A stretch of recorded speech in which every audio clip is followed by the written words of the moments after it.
মিষ্টি খেতে সবাই আমরা কম বেশি পছন্দ করি, আর সেটাও যদি হয় বাড়ির মিষ্টি তাহলে তো আর কথাই নেই। আজকে আমি আপনাদের সাথে শেয়ার করব একটি মিষ্টি রেসিপি। হ্যাঁ, আজকে বানাচ্ছি মালপোয়া। নমস্কার, আমি সুপর্ণা। আরও একটি নতুন রেসিপিতে আপনাদের সবাইকে আমার রান্নাঘরে স্বাগত জানাই। মালপোয়া বানানোর জন্য আমি এই কাপটা মেপে সমস্ত উপকরণগুলো নিয়ে নেব। আমি এই কাপ মেপে 1.5 কাপ পরিমাণ ময়দা নিয়ে নিয়েছি, আর এই কাপ মেপেই নিয়েছি 1/2 কাপ পরিমাণ সুজি। ওই কাপ মেপেই নিয়েছি 1/2 কাপ পরিমাণ চিনি।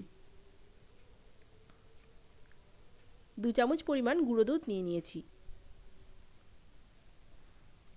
আর নিয়েছি 1 চামচ পরিমাণ মৌরি।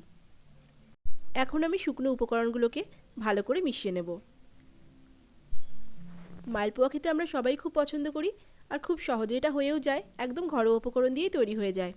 এখন আমি মালপোয়ার ব্যাটারটা তৈরি করে নেব। তার জন্য আমি ওই কাপ মেপেই নিয়ে নিলাম 2 কাপ পরিমাণ দুধ। এখানে আমি উষ্ণ গরম দুধ ব্যবহার করেছি। আপনারা ইচ্ছা করলে দুধের বদলে জলও দিতে পারেন, জল দিয়েও ব্যাটারটা তৈরি করতে পারেন। খুব ভালো করে আমি ব্যাটারটা তৈরি করে নেব। খুব ভালো করে মিশিয়ে নেব, আর মিশিয়ে নেওয়ার পর তারপরে আমি 10 মিনিটের জন্য ঢাকা চাপা রাখবো। যেহেতু সুজি চিনি কোনোটাই গুঁড়ো করে নিইনি, একটু টাইম লাগবে। এখন আমি চিনির শিরাটা বানিয়ে নেব। তার জন্য ওই কাপ মেপেই নিয়ে নিলাম 1.5 কাপ পরিমাণ চিনি। 1.5 কাপ চিনির জন্য আমি 1 কাপ পরিমাণ জল ব্যবহার করলাম, আর দিয়ে দিলাম 3টে এলাচ। এলাচটাকে আমি থেতো করে দিয়ে দিলাম। এবার চিনিটা গলে যাওয়া পর্যন্ত আমি অপেক্ষা করব। ভালো করে নেড়েচেড়ে চিনিটাকে গলিয়ে নেব। এখানে কোনো একতার বিশিষ্ট শিরা করতে হবে না, চিনিটা শুধু গলে যাওয়ার অপেক্ষা। চিনিটা গলে গেলেই নামিয়ে নেব। শুধু একটু চিটচিটে তৈরি হলেই হবে।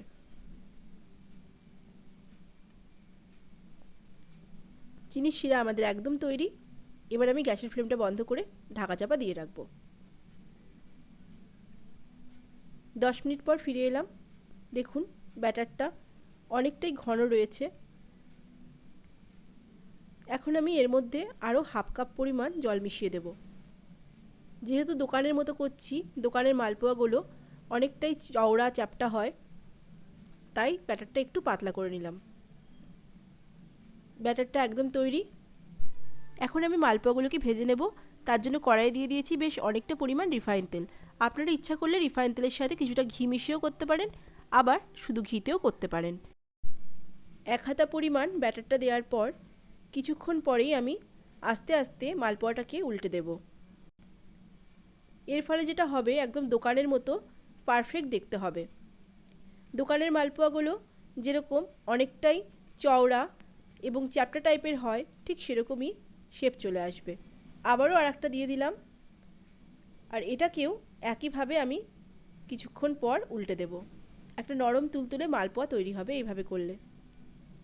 এই মালপোয়া দুটো একটু সাইডে সরিয়ে দিয়ে আবারও আমি একটা জায়গা করে নিচ্ছি, আর সেখানেও আবার 1 হাতা ব্যাটার দিয়ে দিচ্ছি। এবার আস্তে আস্তে মালপোয়াগুলোকে আমি ভেজে নেব।